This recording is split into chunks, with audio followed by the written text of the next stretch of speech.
Salut à tous, encore un nouveau épisode aujourd'hui avec un des meilleurs combattants poids légers de la Suisse. Vous allez le connaître pendant la discussion, Marco Kovacevic. Avant de commencer, likez la page, abonnez-vous, laissez vos commentaires pour nous aider.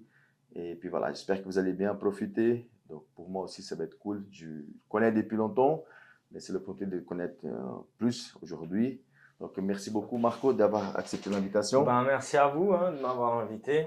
Si tu peux te présenter vite fait, comme ça les gens vont te connaître de toute façon. Mais Ouais. Alors, je m'appelle Marko Kovacevic, j'ai 35 ans. Qu'est-ce que je peux dire sur moi? Je suis né en Serbie, je suis venu ici très tôt, j'avais 4 ans. J'ai grandi à Genève. et ça, peut-être qu'on va parler dans la conversation aussi par rapport à ton surnom, Agent 47. Ouais, Ok. Donc, vous allez savoir pourquoi. Donc, tu as un combat, pas bientôt, mais c'est ton prochain combat, c'est le 7 juin, c'est 7 ça? juin, ouais. Est-ce que tu peux nous parler un peu plus? Donc, c'est à Neuchâtel, c'est C'est l'événement ça, organisé par Fight Move Academy. exactement. Et ton adversaire aussi, si tu peux nous parler. Alors, donc c'est le 7 juin. Je vais combattre pour la ceinture des moins de 66 contre un Brésilien du Brésil. Je crois qu'il s'appelle Felipe Zaccaron, quelque chose comme ça. Il a 8 victoires, 3 défaites. C'est un bon mec complet, comme tous les Brésiliens, quoi. Bon striker, bon jujitsuka, beaucoup de victoires par soumission dans sa carrière. Et, euh, et du coup, actuellement, je me prépare pour ce combat. Et tu sais de quelle équipe il vient non? Alors non, je sais pas l'équipe. Euh, je crois qu'il y a 2 autres combattants de chez eux qui vont combattre sur cette carte. Mais ouais, j'ai pas énormément d'informations à part ces combats sur YouTube et tout ça. Donc, juste pour préciser, pour ceux qui n'ont pas l'habitude du sport de combat, quand il a dit un Brésilien qui vient du Brésil, parce que des fois, c'est des Brésiliens qui sont en Europe ou Ouais, ailleurs. il y a beaucoup de Brésiliens en Europe qui combattent en Europe. Mhm. Donc ça fait un moment qu'ils sont installés en Europe. Ouais, là vraiment un local. Et donc, tu combats 66. Ouais. Et ton poids actuel, tu fais beaucoup de coaching. Alors actuellement, je tourne à 75 kilos, c'est mon poids de forme. Pour moi, c'est pas très dur de descendre à 66. J'avais l'habitude de descendre à 61 alors que je tournais à 72-73 kilos. Ouais, ça, je me rappelle, tu étais un peu à la poil de 60, 61, c'est Ouais, pour ça c'est que. ça, exactement. Donc après, en soi, le poids que je fais actuellement, si on regarde à peu près la moyenne des combattants professionnels, je pense que c'est possible pour moi de redescendre à 61, mais j'ai plus envie de faire ça parce que ça me demande trop d'énergie, trop de stress. Euh, je me sens pas forcément. En fait, c'est pas le jour du combat où je me sens pas performant. C'est toutes les semaines de préparation avant le combat. J'ai pas d'énergie parce que je suis en déficit calorique beaucoup trop important. Du coup, ça me permet pas de me concentrer sur mon objectif. En fait, je me concentre sur le fait de faire le poids plus que faire le combat. Et ça, c'est pas bon psychologiquement parce que du coup, le jour où tu te pèses et que tu fais ton poids, c'est déjà une victoire. Donc, quelque part, tu gardes pas ton énergie pour le combat. Tu perds un peu le focus principal. Exactement, c'est ça. Et tu t'entraînes plus pour te préparer pour le combat, tu t'entraînes plus que pour transpirer. Tu es tout le temps en train de te peser. Le moindre écart, tu manges un peu plus. Le poids, il monte tout de suite. Donc ça aussi, c'est stressant. Donc ouais, j'ai décidé, je me suis dit, c'est trop de prise de tête pour. Au final, à 66, j'ai pas de soucis, je me sens bien, je suis en forme, je peux me concentrer sur mon entraînement. Si, pareil, la diète, elle est pas trop dure. Si des fois je suis un peu plus fatigué, je peux aussi calmer, alors que à 61, c'est pareil, fallait tout le temps transpirer pour évacuer, quoi. Et donc, tu as commencé les arts martiaux à Genève. Oui. Est-ce que tu peux nous parler un peu de tes débuts des arts martiaux? Ouais, alors les tout débuts. J'ai commencé à 6 ans avec le karaté Shotokan à Tonnet. Je sais plus comment ça s'appelle ce club. Euh, c'est pas important, mais c'est le truc avec le tigre.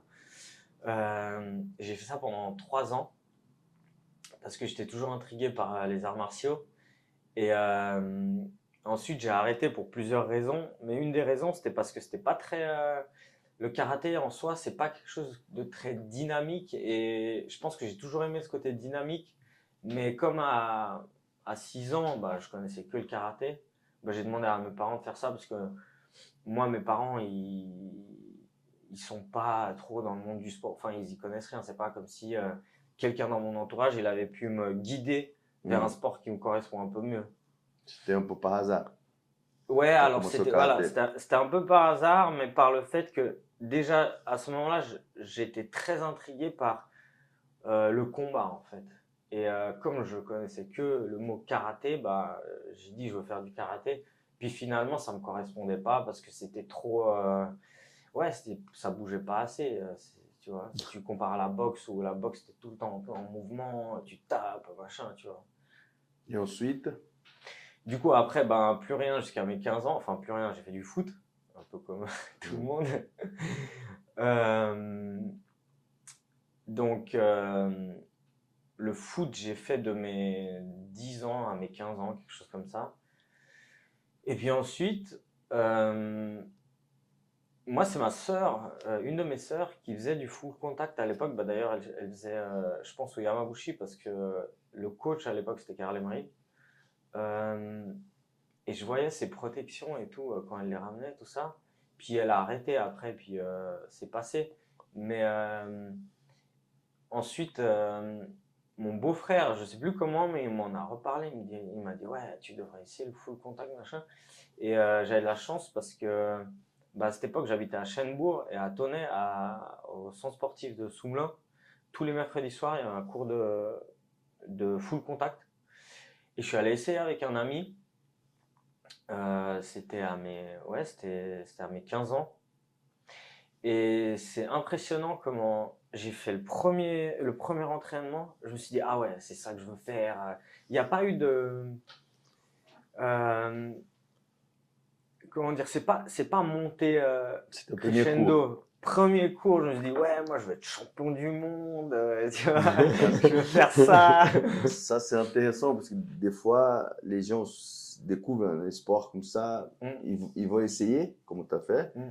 et bim, du coup, ça, c'est un déclic qui dit, Ouais, c'est ça. mais moi Et c'était après, vraiment ça. C'était premier cours direct, je me suis dit, c'est ça que je veux faire. et après, tu as continué avec le full contact. Exactement, après j'ai continué avec le full contact pendant 5 ans. J'ai commencé à m'entraîner bah, avec Pascal Patet.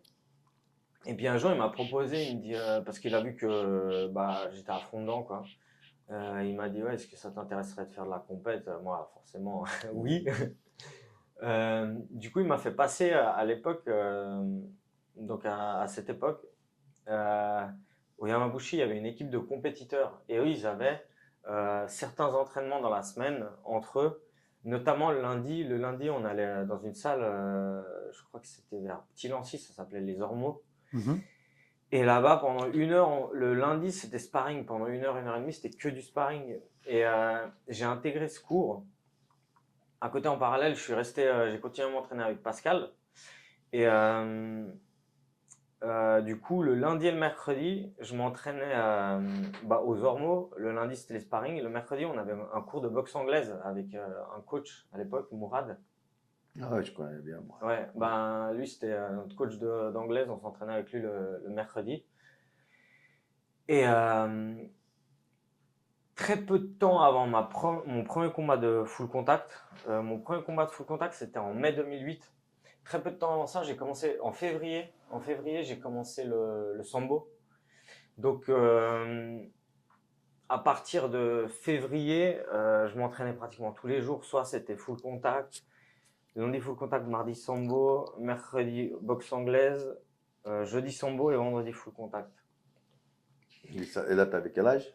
Je venais d'avoir 18 ans. Ok. Et du coup, en mai 2008, j'ai fait mon premier combat de full contact en amateur. À l'époque, il n'y avait pas vraiment en Suisse comme maintenant, plein d'interclubs un peu partout. C'était que des événements. Et là, c'était l'événement à Petit-Lancy qui faisait chaque année en mai. Je pense que tu te souviens de ça. Je sais plus comment ça s'appelait, mais je crois que ça s'appelait la nuit des sports de combat ou un truc comme ça. Oh. C'était organisé par Carl Emery. Et du coup, c'était un événement. Et c'est vrai que quand c'est ton premier combat et que tu arrives dans une salle où il y a 2-3 000 personnes, Ouais, ça fait quelque chose. ouais, c'est pas, tu vois. Puis c'était une grosse salle où il y a, je me souviens à cette époque, c'était un événement hyper réputé. Et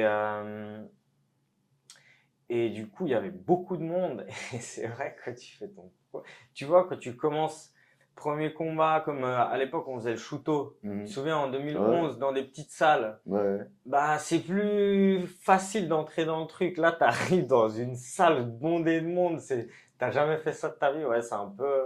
Avec une entrée. Ouais, avec la musique, les lumières, l'entrée, tu vois. Et donc là, c'était ton premier combat en full. Mhm. Et après, tu as fait beaucoup de combats pied-point avant de te Euh, lancer MMA. Parce que tu sais que tu as fait aussi une carrière de combat en sambo, si je me alors, trompe pas. sambo, boxe taille kick. Euh, j'ai fait du full contact pendant 5 ans. Ensuite, je suis passé à la boxe taille. À cette époque, je continuais à faire du sambo. Quand je suis passé à la boxe taille, ben, mon coach, c'était un ancien combattant de chez Karl. C'était Farid Mlaika. Ouais, Tu te souviens de ouais, lui? je connais les derniers cours aussi au Shimbudo, c'est vrai, je Ok. connais bien. Et ben, c'était lui mon coach de boxe taille. On s'entraînait dans une petite salle. On était genre 3. Il y avait moi. Il y avait Sami Lamiri, lui aussi, il a fait une bonne petite carrière en boxe taille. Et Milan Iseli, qui maintenant il est chez Sinto. Lui, pareil, très très bon combattant. Alors lui, il a une carrière énorme. Il a commencé, il était tout petit. Du coup, on s'entraînait les trois avec Farid. Et puis c'est vrai qu'à cette époque où je m'entraînais en boxe taille, parce que ouais, il faut remettre le truc dans son contexte, c'est que le sambo, il y avait beaucoup de compétitions, mais on devait tout payer, c'était à l'étranger. Donc de temps en temps, on allait en Europe, je sais pas, Hollande, Allemagne, c'était pas trop loin.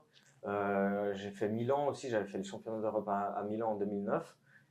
Je suis allé à Moscou en 2012 pour faire les championnats d'Europe aussi. Mais c'est un budget, parce qu'il faut que tu payes tout, l'avion, l'hôtel, la bouffe, la licence qui te demande. Et puis en Suisse, il y avait la compétition de MMA amateur, c'était pratiquement inexistant. Parce que moi, si je pouvais à cette époque, j'aurais combattu surtout en MMA, mais ça n'existait pas. J'avais fait mon tout premier combat de MMA 6 mois après avoir commencé le sambo. C'était chez Yogaka à Lucerne, oui, chez Raphaël, oui, oui. contre un gars de chez lui. Peut-être tu connais, parce que lui aussi, il a fait une bonne petite carrière en MMA après, mais il a arrêté, ça fait un moment. Patrick Berisha, Oh, oui. ça te dit Oui, quelque chose? oui, oui. Alors, j'ai combattu contre lui. Ça faisait genre 6 mois. Bah, j'avais fait mon premier combat de full contact et mon deuxième combat, c'était ça. Et ça faisait à peu près 6 mois que je faisais du sambo. C'était en octobre 2008. Et je me souviens, c'était n'importe quoi. C'était de la bagarre de rue. On savait pas, tu sais, à cette époque, c'est pas comme maintenant dans tous les clubs. T'as le ceinture noire de jiu-jitsu brésilien, il y a le mec, tu vois, chacun fait du MMA. Maintenant, t'arrives dans un club, ce que nous, ça nous a pris 10 ans à apprendre. Mais là, tu l'apprends en 2 ans, tu vois, avec toute la connaissance accumulée. Ouais, toute la relation qu'il y a eu aussi. Ouais, exactement. Puis du coup, ouais, c'était un combat, ça voulait rien dire. C'était plus une espèce de bagarre de rue dans une cage qu'un un truc propre, tu sais. Et par contre, je suis sorti de ce fight, je me suis dit, ça c'est le truc que moi je veux faire, tu vois, le MMA. Parce que le MMA, contrairement au full, c'est pas venu tout de suite. Par le biais du full contact, j'ai commencé à connaître le MMA. Mais au début, je sais pas, esthétiquement parlant, puis tu sais, c'était moi quand j'ai commencé le full contact, c'était l'âge d'or du K1 au Japon, le K1 World Max et le K1 Grand Prix. Et on regardait ça sur Eurosport. Puis esthétiquement parlant, c'était beau, tu vois. Et à cette époque, il n'y avait pas le Pride sur Eurosport, il n'y avait que le K1 parce que bon, le Pride c'était quand même pas mal. On Hein. le trouvait après l'événement, mais sur les cassettes. Exactement, c'était pas facile non voilà, plus. puis tu pouvais pas trouver ça partout, c'était pas facile d'accès. Du coup, moi, la première vision que j'ai eue du MMA, c'était un truc chiant où tu as deux mecs au sol, parce que je regarde beaucoup au Brésil, il y avait le IVC, le Vale Tudo, où il n'y avait pas de règles pendant un round de 30 minutes, pas de gants. Et coup de boule. Exactement, coup de boule. 30 minutes. Ils se mettaient des coups de pied entre les jambes. Et c'était beaucoup de combats. Ils vont au sol et pendant une demi-heure, il se passe rien, tu sais. Et c'est ça l'image du MMA que j'avais. Et moi, je trouvais plus spectaculaire le K1. Et petit à petit, avec le Yamabushi, le lundi, on s'entraînait, on faisait nos sparring. Et à côté, il y avait un cours de MMA. Je sais pas, je regardais avec Étienne. Je sais pas si tu te souviens d'Étienne. C'est lui qui donnait les cours. Ouais, Étienne. Il a fait la marque Off. Exactement. Il m'a sponsorisé à un moment aussi, c'est cool. Bonjour Étienne. Nous, on s'entraînait à côté de son cours, puis tu sais, je regardais, puis je disais, ça a l'air intéressant, les prises, les machins, tu vois. Puis je m'intéressais beaucoup aux arts martiaux en général, et puis, tu reviens toujours à ce truc de ce qui est le plus efficace, c'est le corps à corps, tu vois. Donc après, gentiment, j'ai commencé à m'intéresser. Et ce qui a fait que j'ai commencé le sambo, en fait, c'est venu de nulle part. Je savais absolument pas ce que c'était le sambo. J'avais jamais entendu parler de ma vie de ce sport. C'est que comme moi, je m'entraînais au full contact les jours où il y avait des entraînements de MMA, je voulais pas arrêter le full. Donc j'ai essayé de chercher une alternative et un mec qui s'entraînait avec moi au full, un jour il me dit tu devrais tester le sambo, c'est un sport, c'est génial, ils font tout, c'est du MMA, machin. Et c'est marrant parce que très peu de temps après, sur Eurosport, je suis tombé sur comment ils appelaient ça, la soirée des arts martiaux à Paris. À Paris, oui. Et il y avait une démonstration de sambo. Et j'ai regardé et je me suis dit, ouais, c'est du MMA, quoi. Et après, j'ai cherché sur Genève. Je suis tombé sur le club d'Hervé. Et puis c'est trop marrant parce qu'au début, je me disais, oh là là, je vais arriver là-bas, ça va être plein de Russes qui ne parlent pas français, tous ils vont me péter la gueule, machin. Rien à voir. Il y a genre 3 Russes qui sont de passage, tu sais. Il y avait pas mal de Tchétchènes, Géorgiens, tout ça, mais c'était des gens de passage. C'est pas des gens qui s'entraînaient vraiment. Tu avais participé aux Open qui organisaient avant Hervé ou pas ici? Oui, j'ai participé à 2 Open. Ça, c'était intéressant à l'époque. Elle est venue, j'ai même posé la question si c'est pensé le refaire. Parce qu'il y avait pas mal de gens de l'Est européen qui venaient et tout ça. Mais c'était, en fait, moi, j'ai vécu aussi la meilleure, je pense, période de cet événement. Parce que c'était incroyable le nombre de compétiteurs qui étaient là. Et après, avec le temps, ça s'est dégradé, mais dégradé. Il restait plus rien. On n'était plus que 3 sur les tatamis. Mais en fait, c'est ça qui était hyper intéressant avec le sambo, c'est que tu apprends à connaître une culture qui nous est totalement inconnue à nous. Il y avait les Ouzbékistan, et les Tadjikistan, et les Géorgiens, des trucs, les Arméniens, des populations qu'en Europe, on côtoie pas du tout. Nous, on a plus l'habitude, dans les sports de combat, les Brésiliens, maintenant, les Tchétchènes, c'est bon, c'est devenu Tchétchènes, Dagestanais. Mais à cette époque, pas du tout. Et c'était bondé de monde. Et tu voyais tous ces mecs hyper préparés. Les Russes, ils venaient. Alors déjà, les Russes, ils arrivent, ils ont tout le matos, Russil. Toi, t'es là, t'as rien du tout. T'as même pas les bons habits. C'est trop grand, trop petit. T'as pas les bonnes protections. Eux, ils sont full Russie de la tête aux pieds. Limite, c'est pas chaque mec, il a son propre coach. Ouais, c'est une organisation. Et tu vois qu'ils sont très sérieux là-dedans. Franchement, quand toi, tu es le petit Suisse, que tu fais tes petits cours dans ton petit club, puis que tu vois ces mecs arriver, tu te dis, Ça va être pas compliqué, rigolade. hein, ça va être compliqué. Mais en Hein. même temps, c'est leur vie, ils consacrent vraiment beaucoup de temps. Exactement, c'est ça. Enfin, Puis chez eux, c'est tout Ouais. un statut. Quand ils Ouais. gagnent, ça leur apporte plein d'avantages à la maison. c'est ça. Mm. Donc, si j'ai bien compris, tu as eu le kiff, premier cours avec le fou, Ouais. contact. Et le MMA, c'était plutôt après son premier combat. Ouais, c'est un truc qui a évolué dans ma tête. C'est pas venu comme ça. Et quand tu as fait ton premier combat, c'est là où tu as dit. Ah là, j'ai dit, mais ça, c'est ça que je veux. C'est incroyable. Et là, Ouais. actuellement, ton palmarès, tu as combien de victoires, combien de défaites? Alors, professionnellement, j'ai 13 victoires, 3 défaites, 1 match nul. Et tu as fait aussi beaucoup de combats en amateur avant de Oui, bah, donc j'ai eu toute une période où j'ai fait pas mal de combats en boxe thaï, kickboxing. Boxe thaï, l'état d'esprit, c'est pas. Le MMA, on a un petit truc que moi j'ai un peu du mal avec ça, c'est ce truc de préparer pour un combat, choisir telle date, choisir machin. La boxe thaï, c'est plus tu t'entraînes, il y a des événements, tu combats, tu sais pas qui c'est ton adversaire, on te dit ah on t'a trouvé un mec, ok super, on y va. T'arrives là-bas, tu te pèses, tu rencontres le gars le jour du fight, et puis tu combats, et puis c'est régulier comme ça. J'ai eu une période où je combattais presque toutes les 2 semaines en boxe thaï. Et bah, t'emmagasines beaucoup d'expérience. Enfin, c'est un cycle. Et ce qui s'est passé à ce moment-là, c'est qu'il y a le shooto qui est arrivé. Mhm. Parce qu'avant ça, ben, compétition amateur, MMA, c'était inexistant. Ouais, quand tu étais entendu parler avant, c'est ça que j'ai pensé. Comme tu as dit, ton premier combat, c'était à Lucerne, chez Raphaël. Exactement, ouais. Et avant ça, il n'y avait pas encore quelque chose. Après le Choto est arrivé, donc je travaillais avec Mhm. Flotta. C'est vrai que pendant un moment, il y a beaucoup de gars qui sont sortis du Choto, comme Ange, il a fait le circuit amateur. Ange Ouais, mais il y en a Musa, beaucoup, hein. Chris, il combattait beaucoup avec Vinko.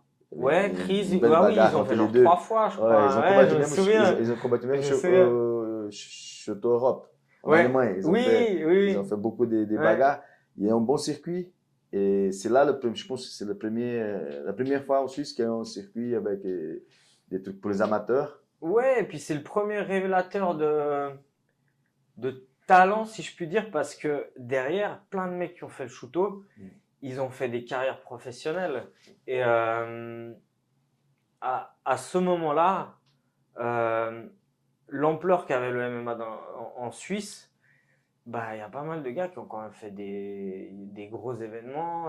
Ok, ils sont pas tous allés à l'UFC, mais il faut aussi voir d'où on Ouais, part, c'était tu vois. bien. C'est C'était pour très lancer, compliqué. c'était super à Mais l'époque. c'est vrai que il y a plein de mecs de Zurich, de chez Frotta, qui derrière ont fait des carrières professionnelles avec des bons palmarès, des gros palmarès, de chez toi, enfin bah, Fight Move, des mecs qui sont sortis, bah, comme tu dis, Ange, Chris, moi, enfin. Et aujourd'hui, c'est là où j'ai été en train de réfléchir. Donc ça, c'était une époque plus compliquée. D'ailleurs, il y a eu le Choto. Et puis aujourd'hui, les jeunes combattants, ils ont de la chance. Il y a plein d'événements. Il n'y en a pas encore assez peut-être, mais à Genève, il y en a, l'Open Cage. Après, je crois que c'est à Bâle qui font souvent. Ouais, mais le truc, c'est que là, actuellement, je regarde parce que nous, bah, on a une équipe amateur. Du coup, constamment, on essaie de les inscrire. Là, c'est une période, franchement, tous les mois, il y a un événement amateur en Suisse. Et ça, c'est que la Suisse, parce que maintenant, ils ont un truc qui est exceptionnel, c'est l'IMMAF. Ça, c'est vraiment si tu veux faire une carrière, l'IMMAF, c'est incroyable. Ouais, donc, c'est une chance, c'est notre époque. Ouais, maintenant, c'est une toute autre époque. Maintenant, peut-être, les gens qui arrivent maintenant dans le sport, ils se rendent même pas compte de l'évolution qu'il y a eu entre juste avant le Covid et juste après le Covid, tu vois. Dans les parties francophones. Parce que ce qui s'est passé, c'est que bah, la France, elle a légalisé la compétition de MMA. Jusque-là, ils avaient le droit de faire du pancrace en compétition. Ils avaient le droit de pratiquer le MMA en club, mais ils n'avaient pas le droit de combattre en MMA. Et comme la France, c'est un pays très médiatisé et qu'ils aiment ce côté médiatique, bah, j'ai remarqué, moi, depuis qu'ils ont légalisé le MMA en France, mais dans les zones francophones en Suisse, ça a explosé. Ouais, c'est sûr. C'est Et juste. ça, c'est une chance. Je donne un exemple, Ruben, que tu connais. J'ai un combattant, Manuel est pro, Lorik Besson, il a 18 ans. Et il a fait son premier combat pro l'année passée en Algérie. C'était un bel événement. Il y avait 11 000 personnes dans la 11 salle. 000, C'était fou. énorme. Mais avant ça, il a fait presque 20 combats en amateur. Ouais, c'est Et, déjà une carrière. et c'est un jeune de 18 ans. Ouais, Tu c'est vois 18 ans. Tu te rends compte, 18 ans, 20 combats. Moi, je vois ça beaucoup. Bah, ceux qui font l'IMMAF, ils ont déjà toute une carrière amateur que nous, c'était pas possible, tu vois. Des mecs qui sortent avec des, comme tu dis, 20, 30 fights, ils rentrent dans le circuit pro, ils ont déjà un niveau pour être à haut niveau. Après, c'est juste une question d'expérience. Ouais, c'est clair. C'est sûr. Et actuellement, tu es coach aussi à Neuchâtel, si tu peux nous parler un peu plus à Fight Mood. Tu donnes des cours, tu t'entraînes là-bas. C'est ça, oui. De MMA ou de... Alors, bah, comme avec le MMA, on a un gros panel. Moi, actuellement, les cours que je donne les cours de lutte. Parce que c'est vrai que c'est un domaine où je me suis un peu spécialisé. Quand je suis parti aux États-Unis, je suis vraiment tombé amoureux de ce sport. D'ailleurs, ça, c'est un truc, je pense, enfin, j'aurais aimé, mais ça n'a pas été le cas, de commencer par ce sport jeune. C'est un sport incroyable, la lutte, j'adore.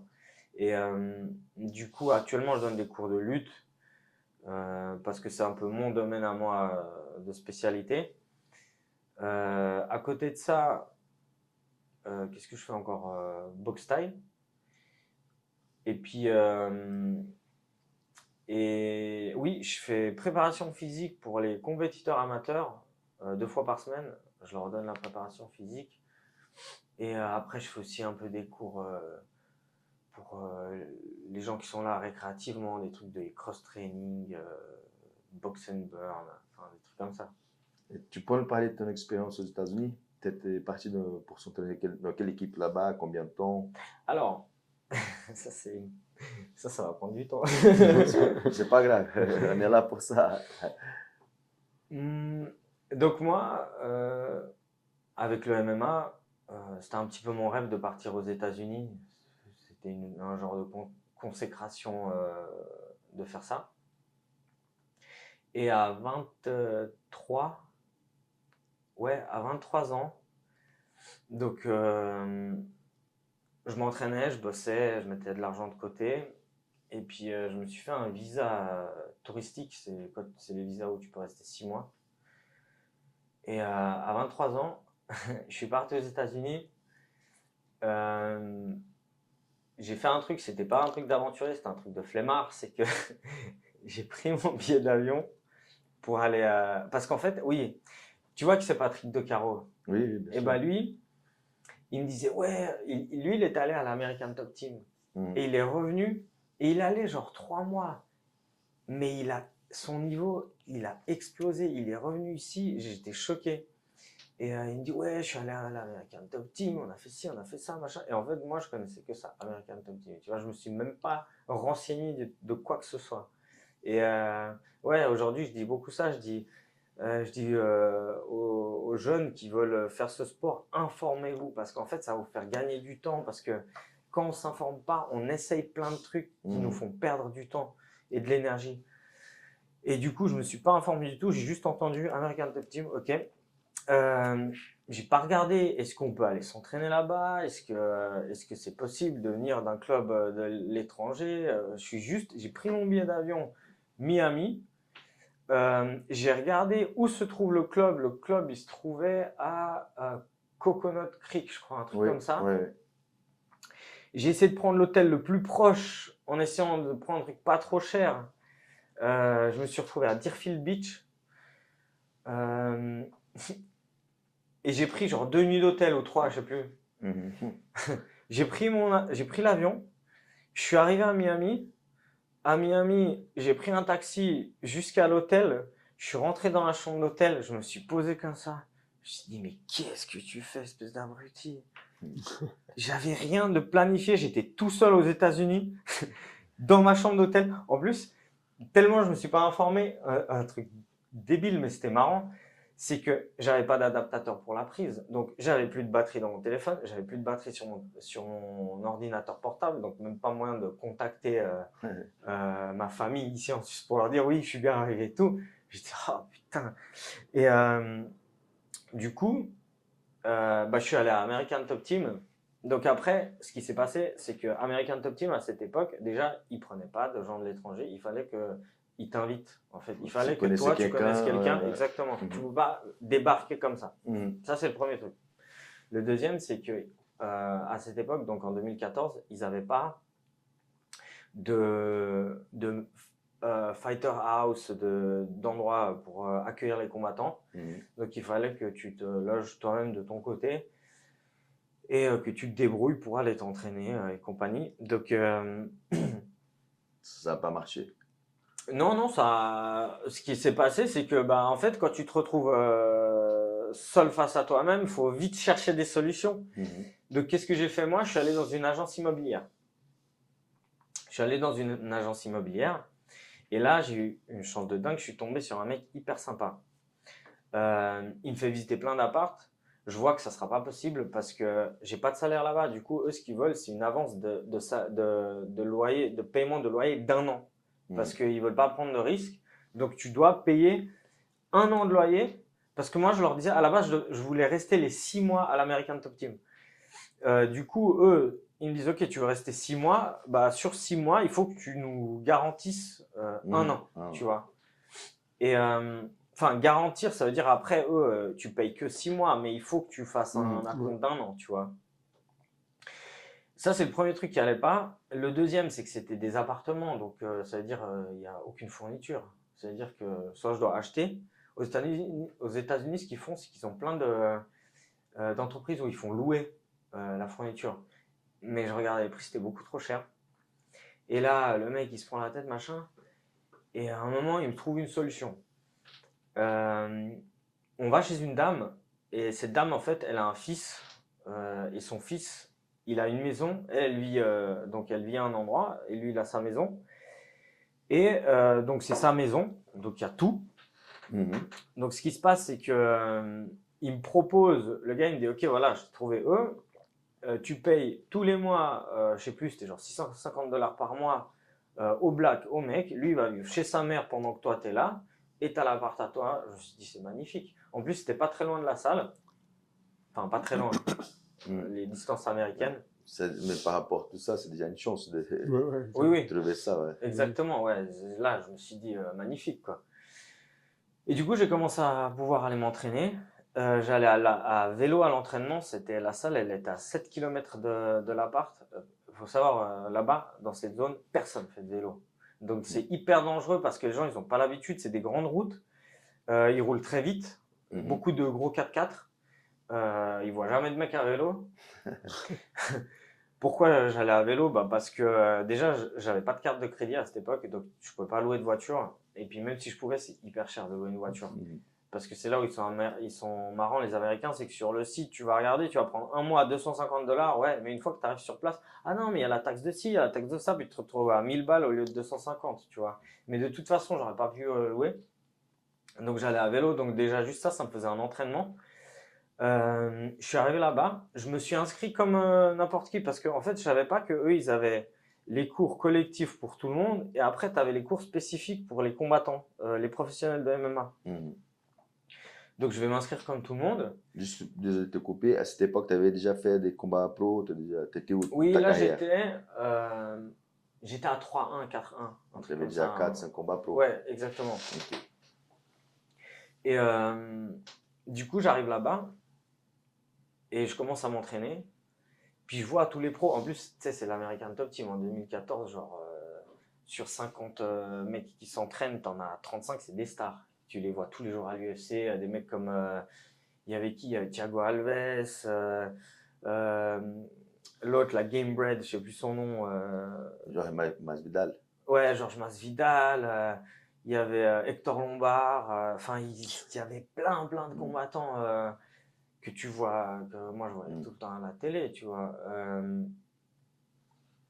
Et du coup, bah, je commence à m'entraîner, puis je vois, c'est pas les cours pro. Et moi, je me dis, bah, en soi, je suis pas venu là pour faire que les cours. Alors, c'était très bien aussi, hein. Mais voilà, j'étais quand même venu pour tenter l'expérience avec les professionnels et tout. Et du coup, je commence à m'entraîner avec eux. Et là, c'est marrant parce que je rencontre un mec aujourd'hui qui est coach, bah, c'est le coach de Morgan Charrière, Johnny Frachet. Je le rencontre là-bas. À l'époque, il vivait là-bas. Et à un moment, je fais un cours de jiu-jitsu brésilien et je vois un gars. Et en fait, moi, lui, je l'avais vu des magazines. À l'époque, il y avait le magazine Fight Sport. Ouais, exactement. Ouais. J'achetais ça tous les mois. Puis lui, bah, il était dans le magazine. Et en fait, je le connaissais du magazine. Et je le vois. Et je regarde, je dis Johnny Frachet. Et il se retourne. Et puis là, on commence à discuter, tu vois. Et on est devenus potes comme ça. Et puis, du coup, il m'a un petit peu intégré au groupe. Mais très vite, il y a un de leurs. Je sais plus comment il s'appelle.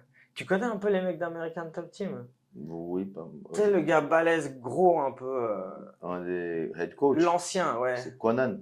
Conan, exactement. Conan Silveira, ouais. Exactement, Conan. Il vient vers moi, il me dit ouais, tu peux pas t'entraîner là et tout. Puis du coup, moi, je suis allé voir le président, je sais plus comment il s'appelle. De l'Américain. Lambert, non.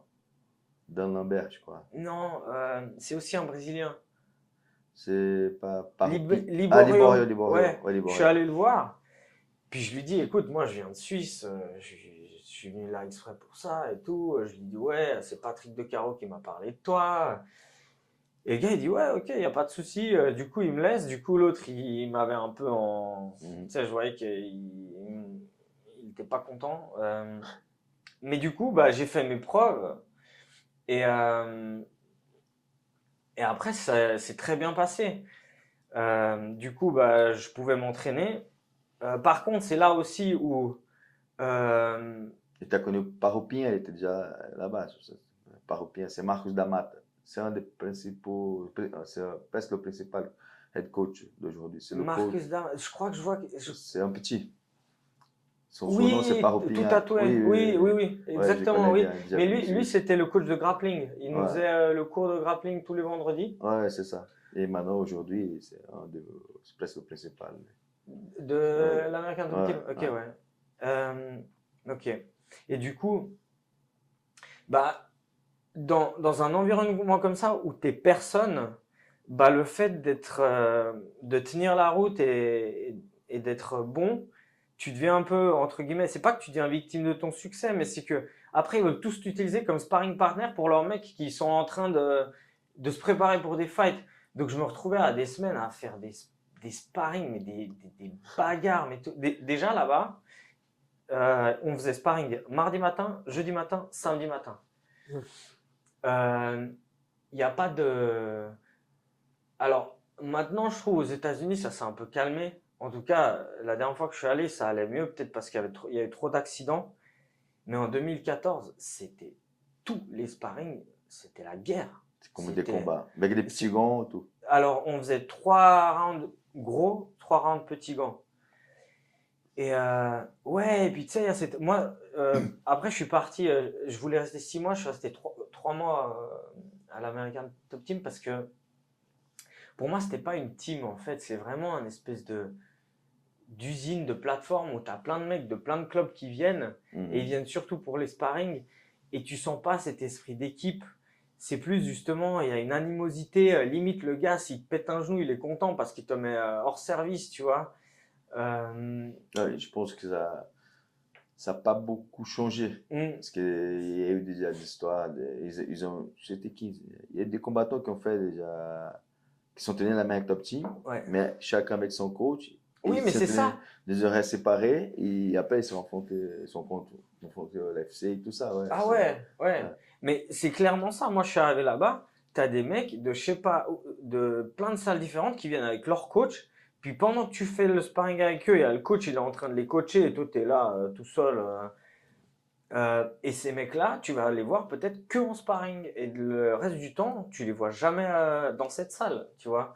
Et c'est vrai que c'était un club où beaucoup de combats, pas beaucoup de technique. Donc tu deviens très fort, très gros cardio.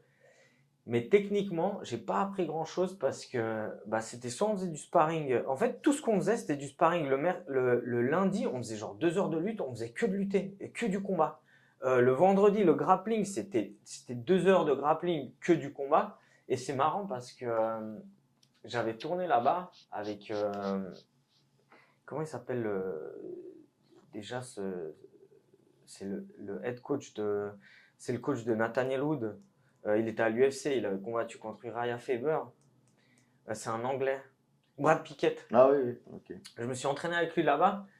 Ouais, puis c'est intéressant parce que des années après, j'ai combattu contre un mec de chez lui qui maintenant est à l'UFC, donc Nathaniel Wood. Mais du coup, ouais, le vendredi, 2 heures de grappling, que du fight. Le samedi, c'était que du sparring. Mardi, jeudi soir, c'était les seuls entraînements de MMA technique. C'était 1 heure de technique, que de technique, on combattait pas. Du coup, moi, j'allais beaucoup m'entraîner dans les cours qui sont accessibles à tout le monde. Parce que là, on faisait vraiment de la technique. Typiquement, je faisais l'anglaise avec leur coach d'anglaise qui est tout le temps dans le coin des fighters. Je sais plus comment il s'appelle. Mais du coup, pour toi, c'était quand même une expérience, ça te fait forcément ça te fait grandir. Ah oui. Tu arrives là-bas tout seul. Et ça, c'est le monde des MMA. Donc, tu arrives, comme tu as dit, ils profitent des gens qui viennent comme ça pour tester leur gars quand ils sont de préparation des combats. Donc, malgré que le côté technique, tu n'as pas pu trop profiter, mais tu étais obligé de. Ouais, alors ça te force à. Tu es obligé, tu n'as pas le choix. Tu n'es pas dans ta zone de confort, tu es livré à toi-même. Je te dis, le vélo, 7 km dans un sens, je le faisais 2 fois par jour parce que j'allais le matin, je m'entraînais, je rentrais entre-temps, le soir, j'y retournais. Des fois, j'enchaînais parce que eux, nous, on avait l'habitude en Suisse de faire des cours d'1 heure et demie. Tu vois, maintenant, à la Fight Move, on a des cours qui s'enchaînent d'1 heure. Donc, tu peux t'entraîner 4 heures par jour en enchaînant genre de 17 à 21.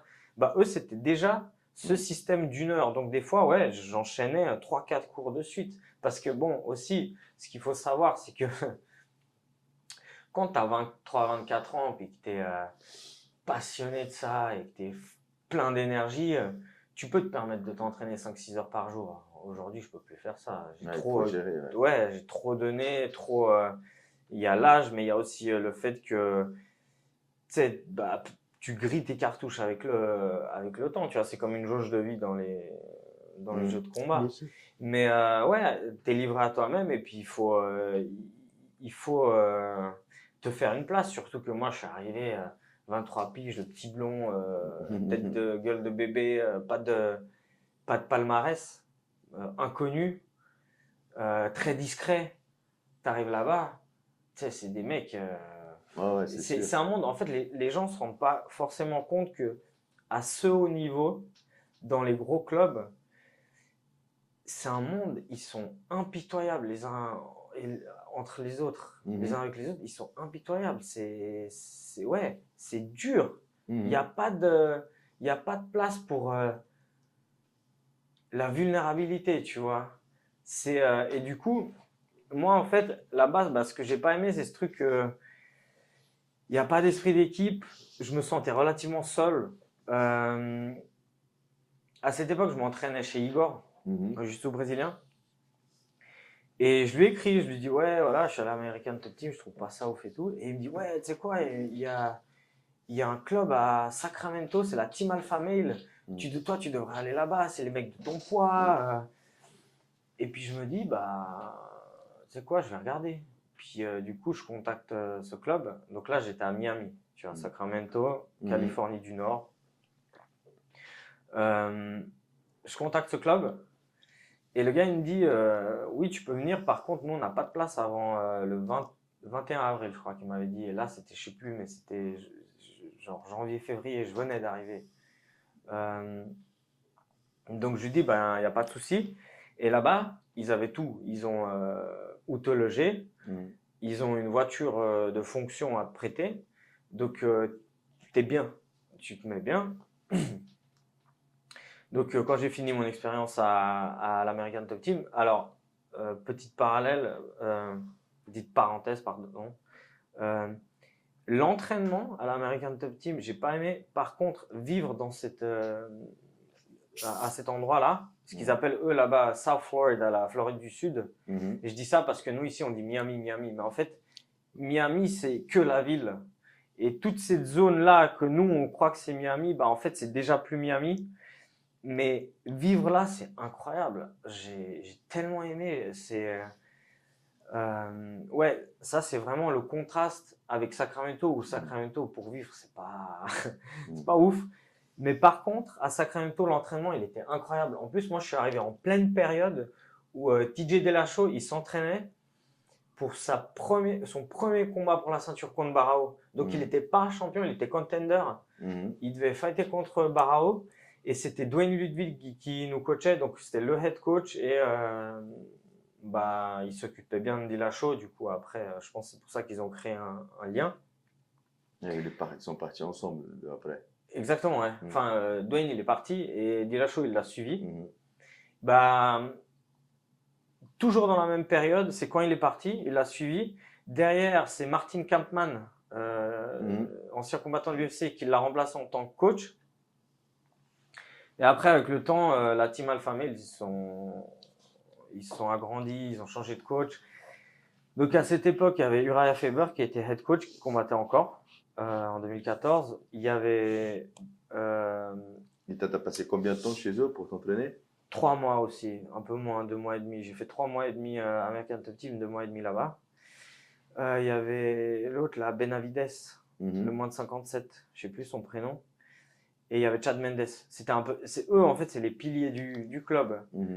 TJ Dillashaw, il est venu après, c'est Faber qui l'avait invité parce que il était en fin de carrière de lutte, il savait pas trop quoi faire de sa vie, puis Faber il a dit bah viens essayer le MMA, puis c'est parti comme ça.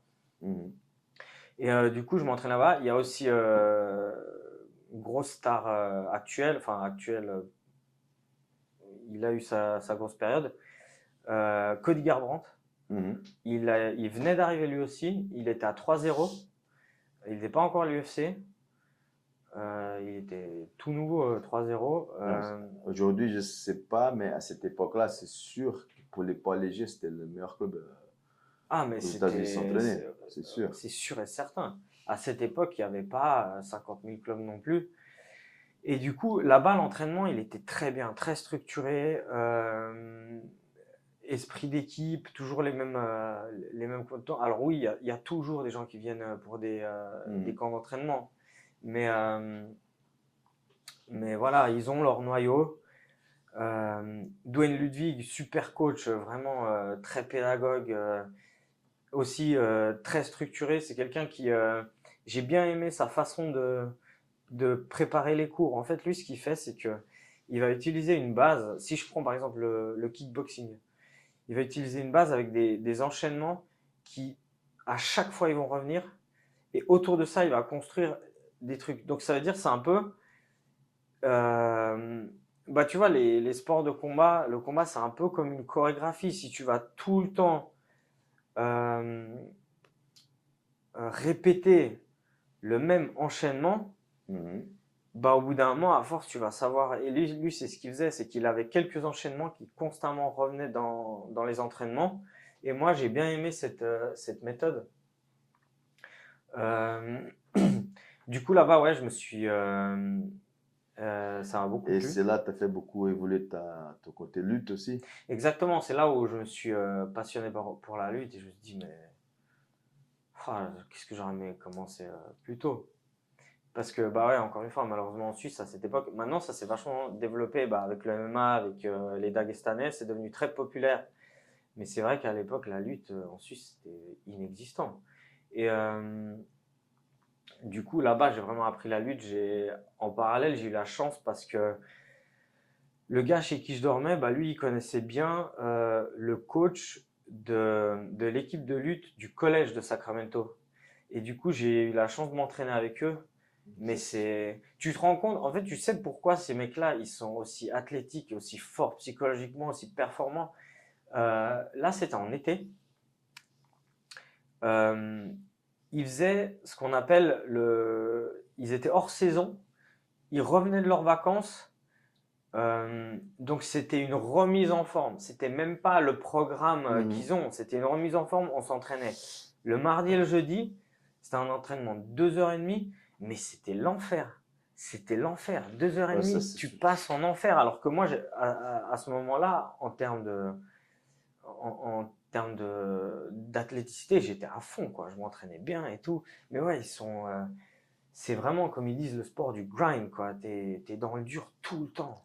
C'est le sport des combats plus puissants, sûrement, de tous. Ouais, au niveau, surtout condition physique, c'est sûr que c'est pas pour rien que ça fait une grosse différence dans la cage quand on voit les lutteurs, ça c'est sûr.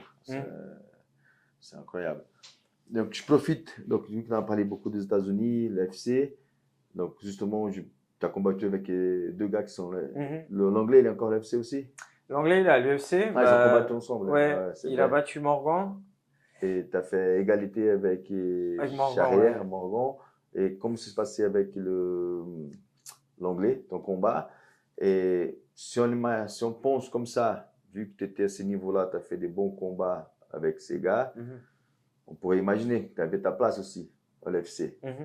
Et qu'est-ce que tu en penses par rapport à ça? Si tu es d'accord avec moi aussi, pourquoi, quelles raisons? Après, je sais que le chemin de combattant, il y a les blessures, il y a aussi la culture du pays où on est, ça peut influencer aussi. Qu'est-ce qui s'est passé? Pourquoi tu n'as pas réussi à arriver à ce niveau-là? C'était une nouvelle chance? Alors, ouais, juste pour revenir aux États-Unis 5 minutes. Après, je suis reparti une deuxième fois aux États-Unis en 2018, 6 mois. Par contre, cette fois, je suis allé que à la Team Alpha Male parce que comme ça m'avait plu, j'y suis retourné. Donc ouais, par rapport à qu'est-ce qui a fait la différence dans ma carrière, moi je pense que c'est surtout ce truc de venir d'un petit pays où on n'avait pas forcément les ressources pour nous amener à ce niveau. Parce qu'après, même si tu as le niveau, c'est aussi une question de gestion de carrière, prendre les bons combats au bon moment et avoir quelqu'un qui lui peut te faire accéder à l'UFC. Et je pense que ça, c'est une partie que j'avais pas. C'est très intéressant, Nathaniel Wood et Morgan Charrière, parce que les deux ont signé à l'UFC, mais c'est pas du tout de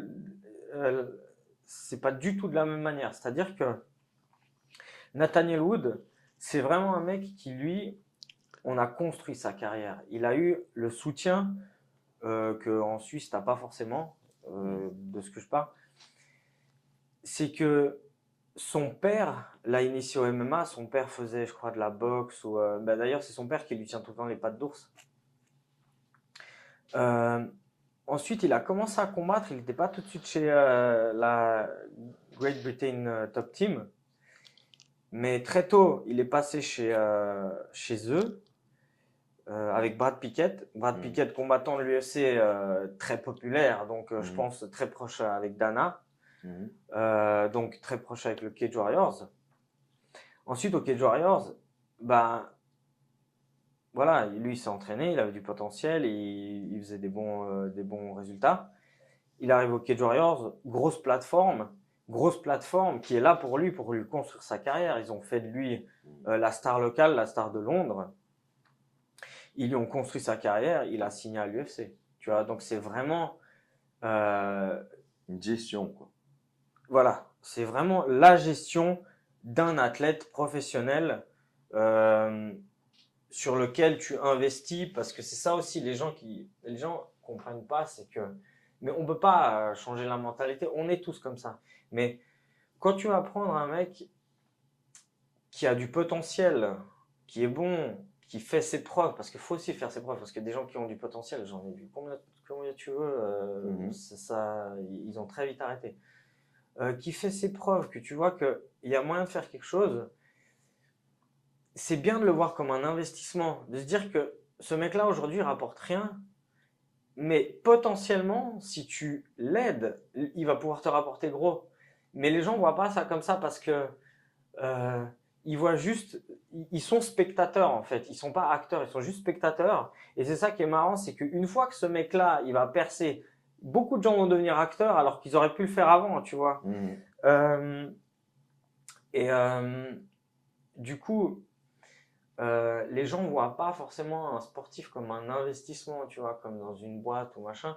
Alors que moi, je pense que c'est ce côté-là que j'ai pas eu en Suisse, c'est que j'ai pas eu. Des fois, il suffit d'une personne, hein, et c'est pas forcément quelqu'un qui a des connaissances, c'est quelqu'un qui charbonne pour pouvoir amener quelque chose. Et je pense que j'ai pas eu ce truc où j'ai eu quelqu'un de mon côté qui me voyait Mhm. comme un investissement. Et du coup, si je reprends, bah, Nathaniel Wood, c'est vraiment une gestion de carrière. Comme beaucoup de carrières, bah, aux États-Unis, ils sont très forts pour ça. Désolé de te couper, encore une fois. Mais je profite parce que pour les gens qui voient, je pense que ça c'est très intéressant et très important de prendre conscience. Donc on parle avec un combattant de haut niveau qui est encore actif. Et ça, je pense qu'on a beaucoup en ce moment, beaucoup en retard encore par rapport à certains pays comme l'Angleterre. Depuis longtemps, ils construisent déjà des carrières. Exactement, c'est un Et pays voilà. précurseur en Europe du MMA. Et puis en Suisse, c'est pour ça, en off aussi, je t'ai posé la question. On a de la qualité, on a des bons clubs, des bons coachs, des bons combattants depuis longtemps. Ok, on peut toujours utiliser l'excuse de sommes un petit pays, mais quand même, ça prend du temps pour avoir, c'est clair que c'est pas du lendemain qu'on va avoir des volcans, des angelus et compagnie, Exactement, ouais. mais ça prend quand même pas mal de temps. Et je pense que c'est grâce à ça, c'est à cause de la culture Mhm. et ce manque d'investissement, des carrières, tu vois, c'est côté comme tu as comparé avec l'Angleterre. Mhm. Je pense que ça qui freine un peu. Même maintenant, on voit, comme tu as dit, maintenant les jeunes, les amateurs, ils peuvent combattre une fois par mois s'ils veulent, c'est une chance. Mais ces côtés gestion carrière, je pense que nous sommes encore en retard par rapport. Ouais, ouais, on se sent pas forcément très investi là-dedans. Mhm. Peut-être qu'avec le temps, il y aura plus de gens qui vont se dire qu'il y a un moyen de faire quelque chose là-dedans Plus aussi, tu grand. vois. Ouais, et puis après, ben, pour revenir, Morgan, lui, c'est l'opposé. Morgan, c'est juste un mec hyper déterminé qui a pris plein de combats à gauche, à droite, ce qu'on lui proposait, ce qu'il pouvait, même ce qu'il pouvait pas. Et, euh, et puis un jour, bah, lui, ce qui s'est passé, c'est que je crois que c'était à 2 semaines du combat, il cherchait quelqu'un pour combattre contre Sorenbach. C'est le. C'était au Cage Warriors. Ah, que ouais. Donc à short notice, lui il s'est proposé et il a fait un gros combat. Il a perdu décision unanime, je crois, ou split décision, je sais plus. Mais il a fait un gros combat contre un mec qui, bah, c'était le champion du Cage Warriors à l'époque. Il avait battu Paddy Pimblett. Donc grosse tête. Bah lui, il a fait une guerre contre ce mec-là sur 5 rounds, je crois, parce que je crois qu'en plus c'était pour la ceinture. Et du coup, bah, ça a forcé le respect chez l'organisation. Donc, ils lui ont proposé de revenir. Il a refait des combats. Il a fait des beaux résultats. Et là, ils ont gentiment commencé à construire sa carrière. Et d'ailleurs, je crois que c'est par le biais du Cage Warriors, lui, qu'il a signé à l'UFC. Je crois qu'un jour, c'est Dean Garnett qui l'a appelé, qui lui a dit ouais, on a un contrat pour toi pour l'UFC, tu vois. Mais lui, il n'y a pas eu vraiment, lui, il n'y a pas eu de gestion de carrière. Lui, c'était vraiment la détermination. C'était, je m'entraîne, j'y vais, quoi. Et Tu vois. l'opportunité aussi, il a profité Ouais, cette opportunité. ouais, mais c'est, voilà, c'est des prises de risque parce que on sait tous que les short notice déjà, c'est des pièges. Mhm. C'est jamais, Mm. jamais des cadeaux, ça c'est Non, sûr. c'est jamais un cadeau. Il a profité de l'opportunité Mm. et puis voilà. Vu que tu as tourné déjà dans beaucoup de clubs, tu as beaucoup d'expérience, je vais poser la question, qui était le combattant plus dur que tu as rencontré à l'entraînement et aussi dans la cage, sur le ring, de ta carrière? À l'entraînement de tout, Ouais, tu peux dire deux, trois personnes, par exemple, pas pas, dire. pas genre que en Suisse, mais Voilà, tout. Ouh, ah ça, faut que je réfléchisse. Sinon, on commence par le combat plus dur que tu as eu. Le combat le plus dur, alors, ouais, je dirais quand même Morgan, parce que c'était un combat hyper intense. J'ai eu des... Et c'était en Ukraine ce combat, c'est Ouais, ça? exactement. C'est ça, ouais. J'ai eu des combats, on va dire, un peu plus durs, mais c'était pas de la même manière dans le sens où c'est des combats qui sont terminés plus vite, tu vois. Là, on a la décision et ouais, c'était un combat qui m'a demandé constamment de chercher des ressources, tu vois. Hmm. De chercher en moi des ressources à chaque fois pour avancer, tu vois. Hmm. Et ouais, c'était mon combat le plus dur, ouais. Et l'entraînement, il y a quelqu'un qui t'a marqué, peut-être un gars au sol, un gars debout. Tu dis, peut-être quand tu étais chez. Alors, j'étais allé en avril 2019 à, au All-Star Gym. En Suède. Ouais. Il y avait un Tchétchène qui actuellement combat en pro. Il s'appelle Bilal Tipsaev. Lui, ça m'a marqué. La lutte qu'il avait, j'avais aucune réponse. C'était un truc. Je me faisais retourner dans tous les sens. J'arrivais rien à faire. Il y avait lui. Et lui, c'était pas un striker, donc j'ai pas, ça m'a pas marqué en termes de striking, mais vraiment une lutte, mais violente, quoi. Après, encore un Tchétchène, ça c'était à la Team Alpha Male. C'est un des deux frères Ashkabov. Je sais pas si tu vois qui c'est. Ces deux jumeaux là. Bah, un des deux, pareil. Lui, par contre, bon dans tout. Que ça soit le striking. Et c'est là où les Tchétchènes, ils sont très forts, Tchétchènes dagestanais. C'est qu'ils sont très forts en lutte libre, mais ils font aussi beaucoup de judo, sambo, gréco. Donc ils savent tout faire. C'est pas juste ils vont shooter dans tes jambes. C'est le moindre petit déséquilibre, bam, il va te faire un sweep, un machin, tu vois. Il va profiter aussi des fauchages. Exactement. Ouais, ça fait une Ils savent tout faire. Il y avait lui. Il y avait qui encore? Cody Garbrandt, il était bon, mais en fait, c'est pas que j'ai été déçu, mais quand j'ai tourné avec lui, il y a ce côté où ça l'a démystifié. Je le voyais vraiment, genre j'avais une image de lui, oulala, hyper puissant, hyper rapide. Et j'ai tourné avec lui et je me suis dit, mais ça va en fait. C'est pas. En plus là, il était en préparation pour là, tu combattre parlais, contre. Ça c'était en 2018 là, de tu Cody parlais- Garbrandt.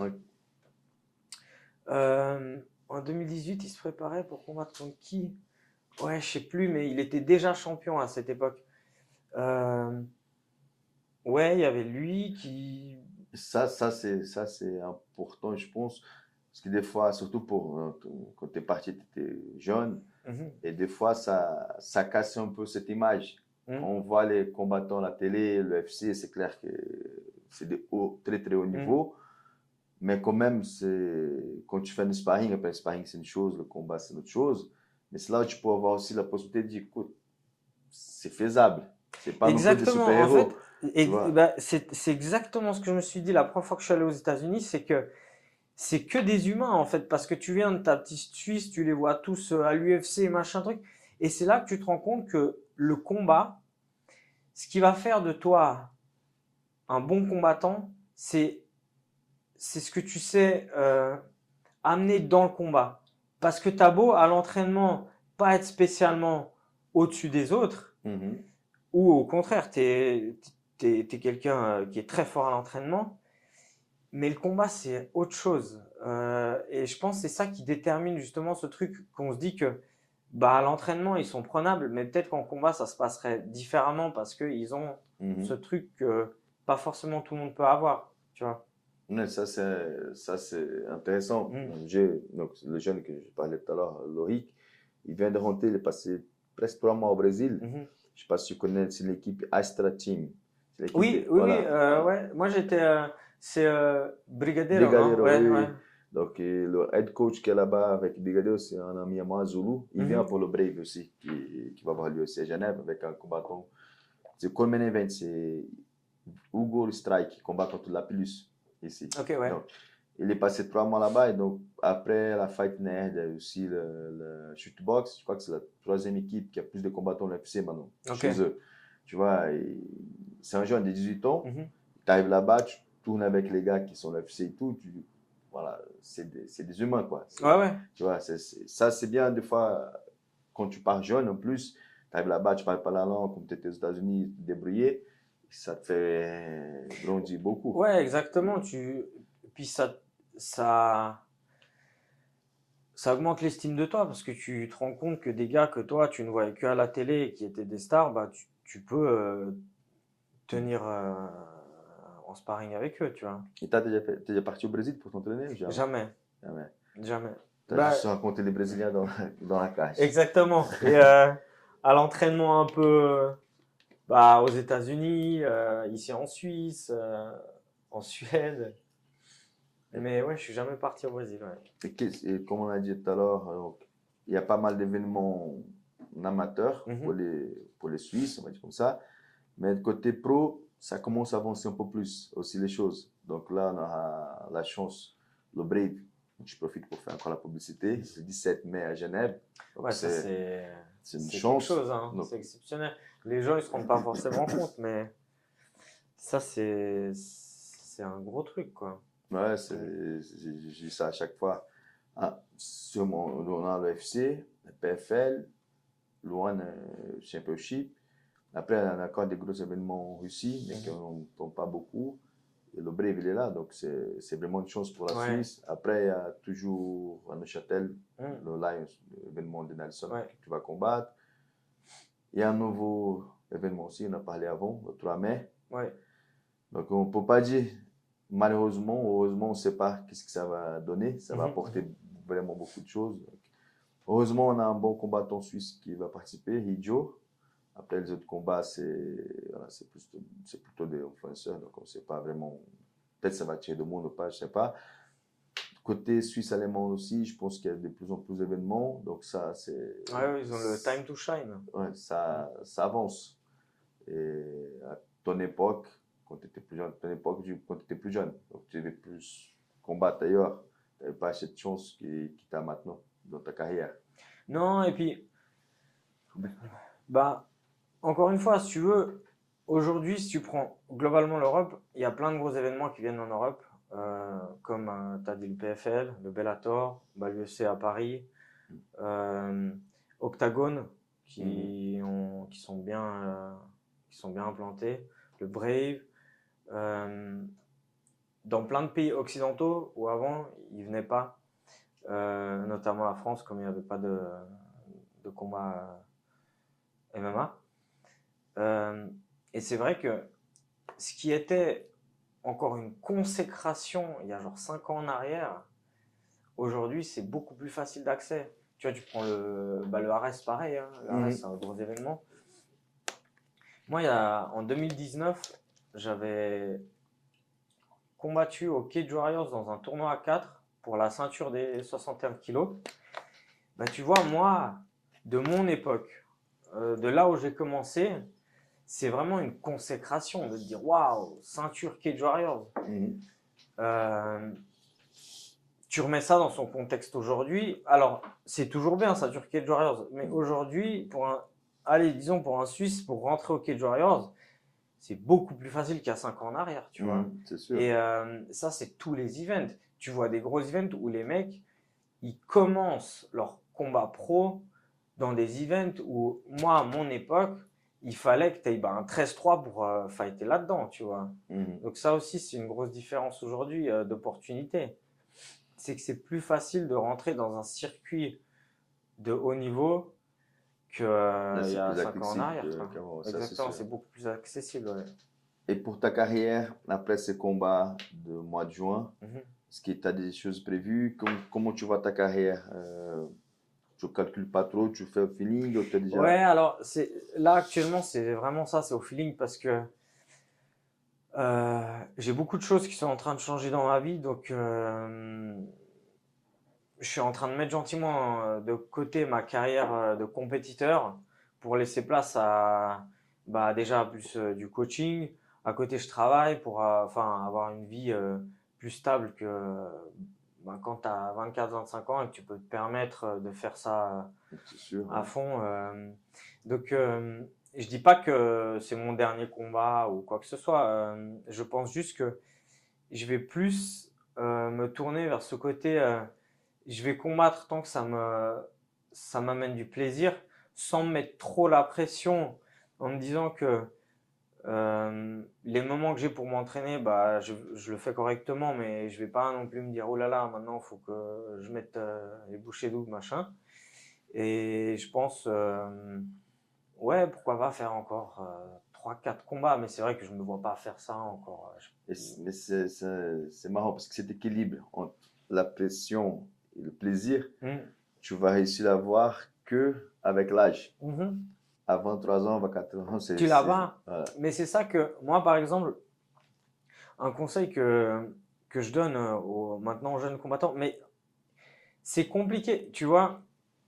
C'est comme ce truc où ton père il te dit mon fils tu devrais pas faire ça, puis tu te dis ah mais qu'est-ce qu'il en sait lui, c'est un vieux, tu vois. Et puis en fait avec le temps tu te rends compte que oh putain j'aurais dû écouter mon père, tu vois.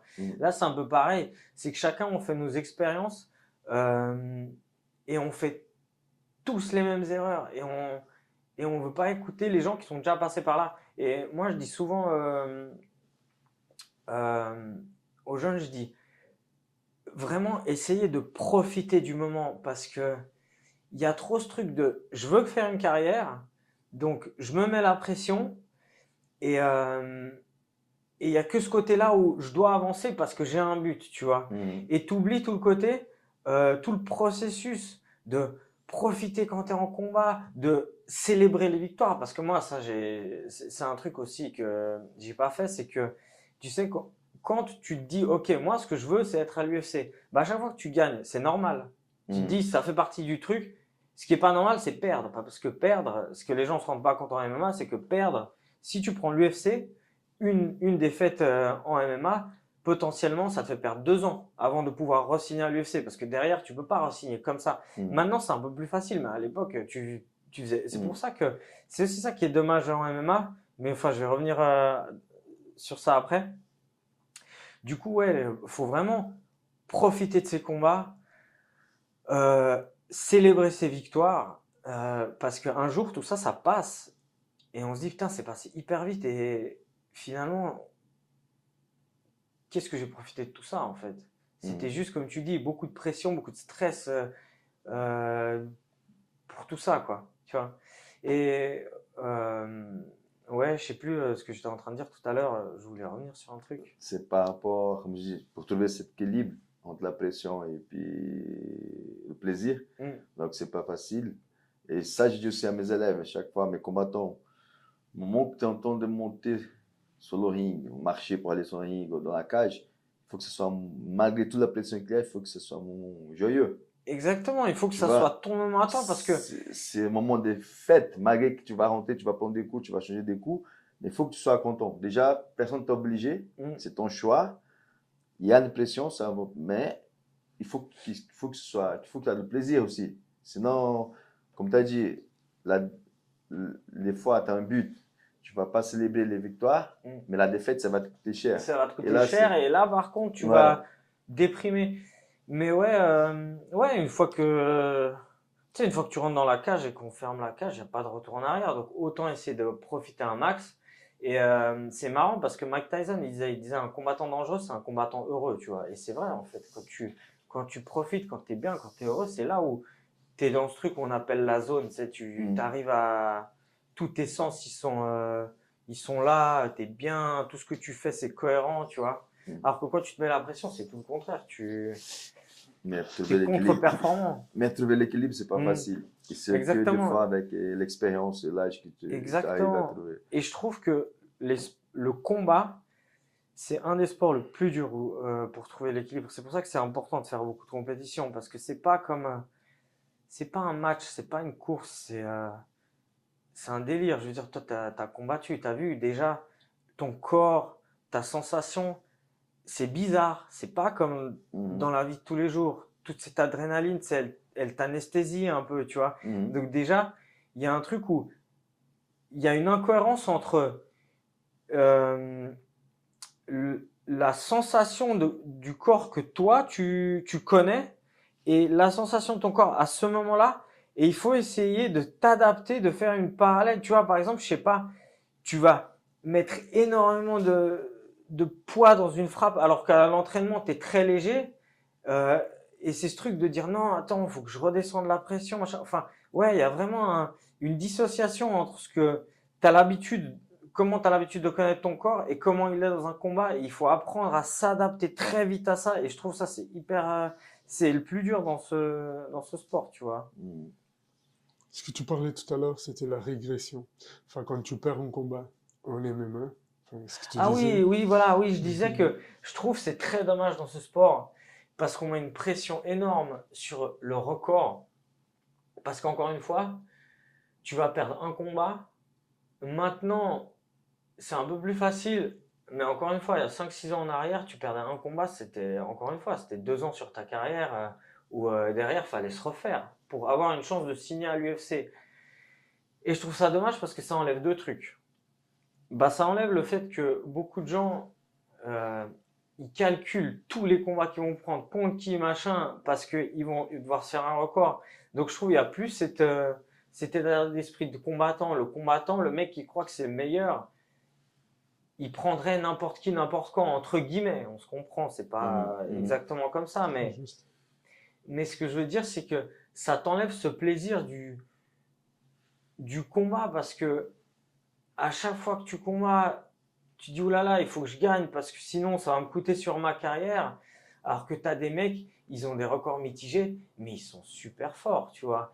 Et c'est ceux qui ont calculé moi. Exactement, c'est les mecs qui calculent pas, mais ces gars-là, ils perdent jamais juste à cause de ça. Et c'est dommage parce que c'est des mecs hyper forts, ils font des prestations incroyables. Et c'est eux, au final, les vrais guerriers, c'est eux. Pourquoi? Parce qu'ils n'ont pas choisi, tu vois, ils choisissent pas ce mec-là, ok, c'est parti, tu vois.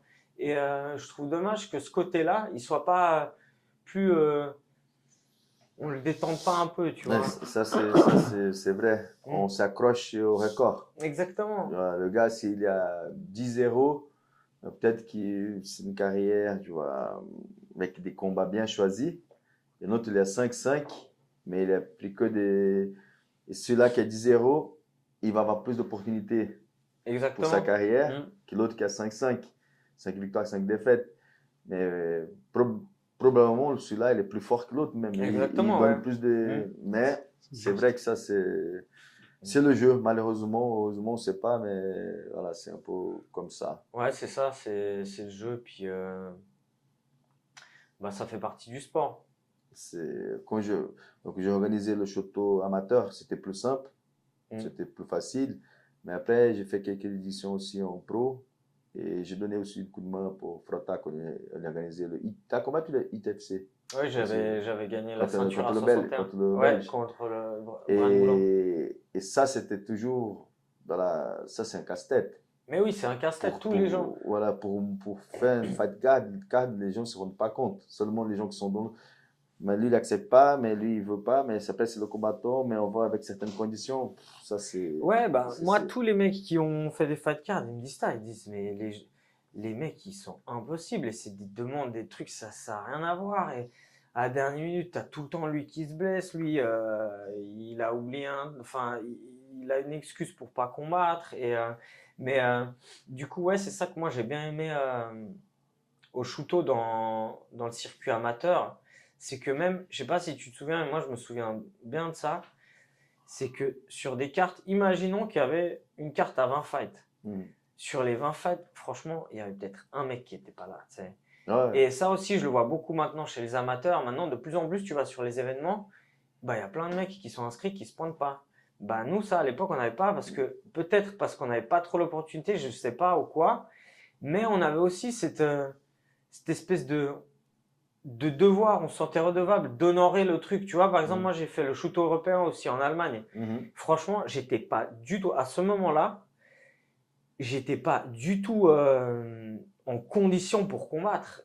Mais je me suis dit quoi? Je me suis dit, je me suis inscrit, je dois y aller, tu vois. Alors que si j'étais pas allé, personne n'aurait fait la différence, personne n'aurait vu que je suis pas, enfin, ça aurait fait aucune différence. Mais il y avait ce truc où tu te disais, ok, je me suis engagé, il faut que je le fasse, tu vois. Et c'est vrai que maintenant, peut-être que l'accès, la facilité à tout ça, bah, fait que maintenant, même chez les amateurs, tu vois beaucoup de gars qui se désistent, tu vois. Ouais, non, au Choto amateur suisse, c'était cool parce qu'on avait fait un ranking et à la fin de l'année, il y avait les finales. Ouais, bah moi j'avais gagné en 2011 Tu te rappelles contre contre qui t'a fait la Karim Ben Salem. Oui, oui, oui, oui. Bah en fait, bah ouais, moi à la base, j'avais fait mes fights. C'était une belle époque. C'est une belle époque. Moi, mes élèves, on avait une rivalité avec les élèves de Nelson. On se rencontrait toujours pendant le circuit, en finale. Ouais, J'étais combattu exactement. avec des gars de chez moi. Il y avait Chris. Il y avait encore qui d'autre.